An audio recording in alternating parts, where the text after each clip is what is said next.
तो hello students, कैसे हो आप। आज और मैं नए इम्पोर्टेंट क्वेश्चन आपके लिए लेके आया हूँ। बड़े ध्यान से आपको देखना है, कुछ ही सेकंडों में आप इनको सॉल्व कर दोगे, ठीक है। तो कुछ पहला प्रश्न कुछ इस तरह से है। एक हवाई जहाज 400 किलोमीटर प्रति घंटा की चाल से एक निश्चित दूरी 8 घंटे में तय करता है। एक हवाई जहाज 400 किलोमीटर प्रति घंटा की चाल से एक निश्चित दूरी 8 घंटे में तय करता है। समान दूरी को 5 घंटे में तय करने के लिए हवाई जहाज की चाल कितनी होनी चाहिए, ठीक है। तो यहाँ पे सबसे पहले हम क्या निकालेंगे, दूरी। तो दूरी क्या होती है हमारी, दूरी बराबर होती है हमारी चाल गुणा समय। दूरी बराबर क्या होती है हमारी, चाल गुणा समय। तो चाल कितनी है हमारी, 400 किलोमीटर पर घंटा, और समय कितना है, 8 घंटा, ठीक है। तो हमारी ये दूरी निकल आएगी, ठीक है। यहाँ पे हम गुणा नहीं करते, ज्यों का त्यों लिखे रहने देते हैं। अब ये कह रहा है कि समान दूरी को 5 घंटे में तय करने के लिए हवाई जहाज की चाल क्या होगी। तो चाल बराबर क्या होता है, चाल बराबर दूरी बट्टे समय, ठीक है। तो दूरी हमारी क्या थी, 400 इंटू 8, या हम इसे गुणा करके भी लिख सकते हैं, बट्टे समय कितना है हमारा 5। तो कितना हो गया, 5 अट्ठू 40, जीरो, और 8 अट्ठू 64 और जीरो, 640 किलोमीटर पर घंटा, ठीक है। इस तरह से सॉल्व कर लेंगे। हमें क्या करना है, दूरी, दूरी क्या होती है, चाल गुणा समय, चाल गुणा समय, 400 गुणा 8 बट्टे 5, 400 गुणा 8 बट्टे 5, 400 गुणा 8, चाल गुणा समय, ठीक है। और दूरी बट्टे 5, ठीक। इसी तरह से दूसरा सॉल्व करेंगे हम क्वेश्चन। दूसरे प्रश्न को हम कुछ ही सेकंडों में सॉल्व कर देंगे।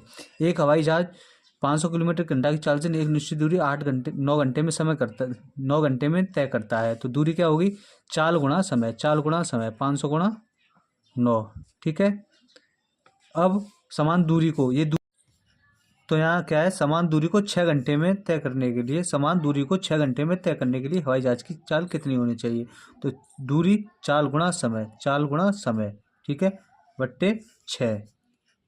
ये हुई दूरी, ये बट्टे 6, ठीक है, 6 समय हो गया, ठीक।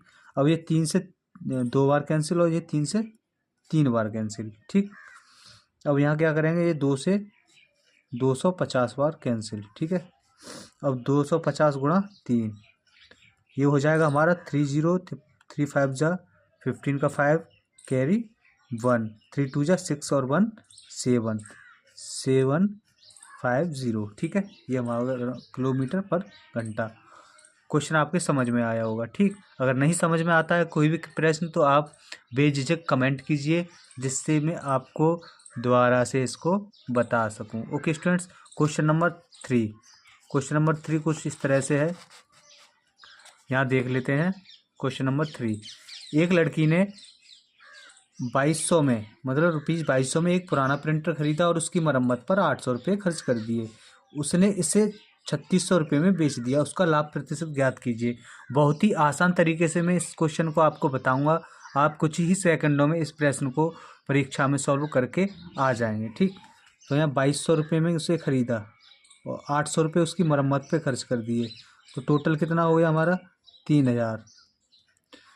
उसके बाद 3600 में बेच दिया, ठीक, 3600 में बेच दिया। तो 1 जीरो से 2 जीरो से 2 जीरो कैंसिल, ठीक है, 6 से 5 बार कैंसिल और 6 से 6 बार कैंसिल। तो हमने 5 रुपये में खरीदा, 6 में बेच दिया, तो 1 रुपये का फ़ायदा हुआ कितने पर, 5 पर। अब इसका लाभ प्रतिशत निकालेंगे तो कितने का गुणा करेंगे, 100 का 5 से, ये 20 बार कैंसिल, तो 20%, ठीक है। और ऑप्शन नंबर कौन सा सही होगा हमारा, ए, ठीक। इसी तरह से क्वेश्चन नंबर 4 ये दिया हुआ है, इसको कैसे सॉल्व करेंगे देखते हैं।